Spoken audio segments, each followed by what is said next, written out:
ഉടമസ്ഥാവകാശത്തെ ചൊല്ലിയുള്ള തർക്കത്തിൽ അടിയേറ്റ വൃദ്ധൻ മരിച്ചു. തമിഴ്നാട്ടിലെ കുംഭകോണത്താണ് സംഭവം. 82 വയസ്സുള്ള മുരുകയ്യനാണ് മരിച്ചത്. സംഭവത്തിൽ അയൽവാസികളായ 3 പേരാണ് ഈ പ്രതികളായിട്ടുള്ളത്. ഇവരിപ്പോൾ ഒളിവിലെന്നാണ് ലഭിക്കുന്ന വിവരങ്ങൾ. കെ വി ശ്രീധരനാണ് വിവരങ്ങൾ നൽകാൻ ചേരുന്നത്. ശ്രീധരൻ, നിസ്സാരമായിട്ടുള്ള കാര്യത്തിന് ഉള്ള തർക്കത്തിലൊരു കൊലപാതകം ഉണ്ടായിരിക്കുന്നത് ഗൗരവമേറിയ ഒരു സംഭവമാണ്. ഈ പ്രതികൾ എങ്ങനെയാണ് കൃത്യം ചെയ്തത്? ആസൂത്രിതം മറ്റും ആയിരുന്നുവോ? കാരണം പെട്ടെന്നുണ്ടായ ഒരു തർക്കമാണെന്നാണ് തോന്നുന്നത്. എന്താണ് പോലീസ് പറയുന്നത്? പ്രതികൾ ആരൊക്കെയാണ്? അവരിപ്പോൾ എവിടെയുണ്ടെന്നാണ് പോലീസിന് സൂചന ലഭിക്കുന്നത്?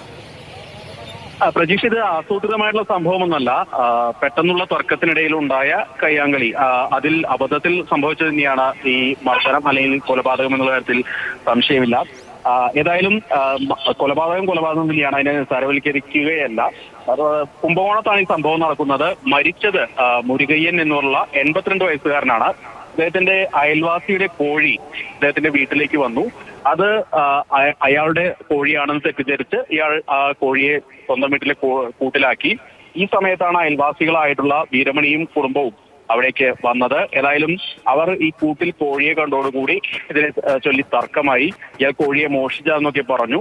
ഇതിന് പിന്നാലെ വീരമണിയുടെ മകൻ ഇയാളെ അടിച്ച് താഴെയിടുകയായിരുന്നു. ഏതായാലും ഈ അടിയിൽ അദ്ദേഹത്തിന് ബോധനഷ്ടവും പിന്നീട് അദ്ദേഹം മരണത്തിലേക്ക് മരിക്കുകയാണ് ചെയ്തത്.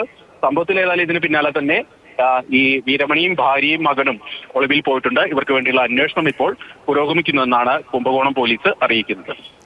മനുഷ്യനൊക്കെ എത്രത്തോളം മനസ്സ് മാറുന്നു അല്ലെങ്കിൽ മരവിച്ചു പോയോ എന്ന് നമ്മൾ ചിന്തിക്കേണ്ടി വരും. കാരണം നിസ്സാരമായ ഒരു കോഴിയുടെ ഉടമസ്ഥാവകാശത്തിന്റെ പേരിൽ തർക്കം, അതിൽ മർദ്ദനം, ഒരു വൃദ്ധൻ ഒരു കുടുംബത്തിന്റെ ആശ്രയമായ ഒരു വ്യക്തി മരണപ്പെടുന്നു. ഈ സംഭവം നമ്മുടെ അയൽനാട്ടിലാണ് നടക്കുന്നത്.